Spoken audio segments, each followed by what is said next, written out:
On March 31, 1995, just 90 seconds after takeoff, a modern passenger jet suddenly rolls, flips, and slams into the ground. 60 lives are gone instantly. Witnesses swear they saw an explosion in the sky. Investigators prepare for terrorism. But what they uncover instead is something far more unsettling. This is the story of TAROM Flight 371 crash, and the invisible chain of failures no one saw coming. It's a freezing morning in Bucharest. TAROM Flight 371 is preparing for departure to Brussels. On board are 49 passengers and 11 crew members, families, professionals, travelers with plans. In the cockpit sit two experienced pilots, Captain Liviu Bătănoiu and First Officer Ionel Stoica, with over 23,000 hours of flight experience between them. Their aircraft is an Airbus A310, modern, automated, and trusted worldwide. Nothing feels unusual. The engines roar, the aircraft accelerates and lifts off smoothly into a gray, cloud-filled sky. For a moment, everything is perfect. Then something subtle begins to change. The aircraft starts turning left. That's normal, but the turn doesn't stop. It keeps increasing. Something isn't right. The plane is banking more than it should, tilting further and further. Outside, there's no horizon, just thick cloud. Inside, only instruments. And then the aircraft begins to descend. Just seconds ago it was climbing. Now it's falling. Less than 2 minutes after takeoff, the situation spirals out of control. Then, impact. A violent explosion erupts as a fireball rises from a field just outside Bucharest. There are no survivors. Back in Brussels, families wait. 32 passengers were Belgian. Phones ring. Fall silent, and hope turns into grief. At the crash site, investigators face a haunting scene.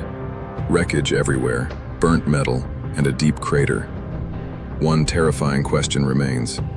What happened in those final seconds? Eyewitnesses come forward. More than one claims they saw an explosion in the sky. The theory spreads fast, a bomb. It wouldn't be the first time. Memories of Pan Am Flight 103 bombing still linger. Investigators don't take chances. The FBI is called in. They scan the debris field, search for explosive residue, and examine every fragment of metal. Days pass. Then, a conclusion. No bomb, no sabotage. The witnesses were wrong. So if it wasn't terrorism, what could bring down a perfectly functioning aircraft in less than 2 minutes? Investigators turn to the wreckage. The engines are recovered, crushed, burned, twisted, but they reveal something crucial. They were working. No explosion, no engine failure. The aircraft itself becomes the next suspect. Maintenance records are pulled, and that's when something unsettling appears. A known issue. Not new, not hidden, but not fixed either. The aircraft's auto-throttle system had been acting unpredictably.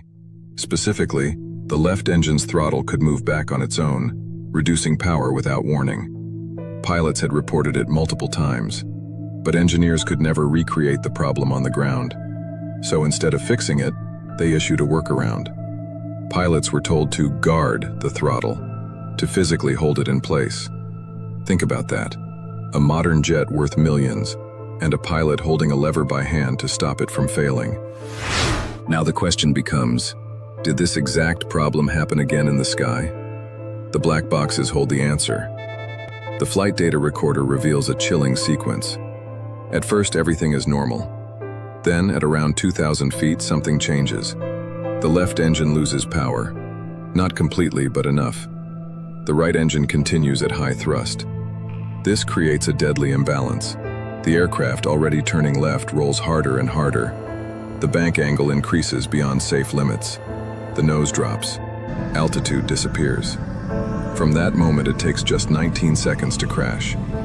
19 seconds. But here's the most disturbing part. This was survivable.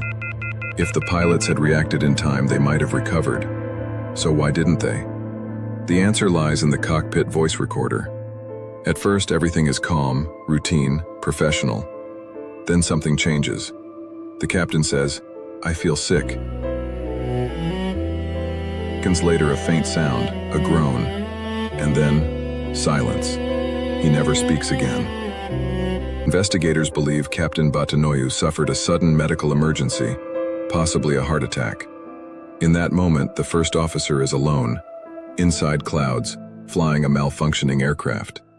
As the plane rolls further left, the situation becomes overwhelming. The imbalance worsens, and the instruments show extreme readings. But without a visible horizon, even those can feel wrong. This is called spatial disorientation, when the body and the instruments seem to disagree. And in aviation, it can be deadly.